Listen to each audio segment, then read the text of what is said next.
என்ன சன்னி, ஏன் கவலையா இருக்கீங்க? நான் கவலைப்படுறதால எந்த பிரச்சனையும் தீர போறது இல்லைன்னு தெரியும். இருந்தாலும் இந்த மாதிரி ஆளுங்களுக்கு அது தவிர வேற வழியும் இல்லை. தீர்க்க முடியற பிரச்சனையா இருந்தா போராடலாம். ஆனா இதை இன்னைக்கும் தீர்க்கவும் முடியாது, மாத்தவும் முடியாது.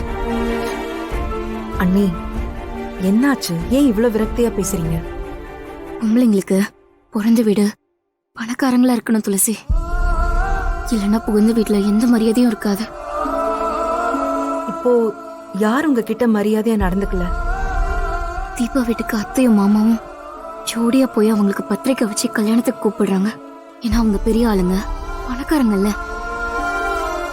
இதுவே அம்மாவை யோசிச்சு பாரு. அவங்கள யாராச்சும் அப்படி கூப்பிட்டாங்களா? ஐயோ அண்ணி, உங்க அம்மாவை யாராவது கூப்பிடாம இருப்பாங்களா? கண்டிப்பா கூப்பிடுவாங்க அண்ணி. இதுக்கப்புறம் உங்க கூப்பிட்டா என்ன, கூப்பிடாட்டி என்ன? அண்ணி, இந்த வீட்டுக்கு மூத்த மருமக நான் தானே துளசி. அப்ப எங்க வீட்டுக்கு தானே முதல்ல போய் பத்திரிக்கை கொடுக்கணும், அப்புறம் தானே தீபா வீட்டுக்கு போகணும். ஆனா அப்படி செஞ்சாங்களா?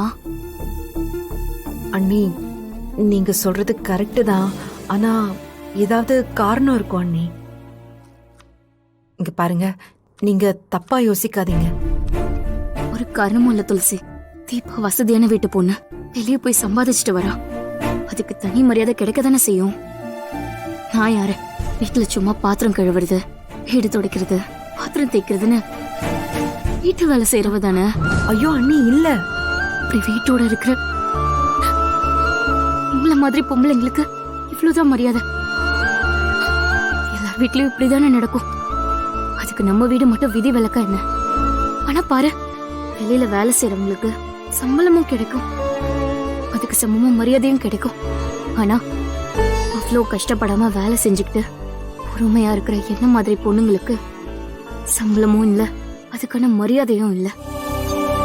அண்ணி, வீட்டு வேலைக்காரி கிடைக்கிற அங்கீகாரம் கூட என்ன மாதிரி பொண்ணுங்களுக்கு கிடைக்கிறது இல்ல துளசி. அண்ணி ப்ளீஸ்.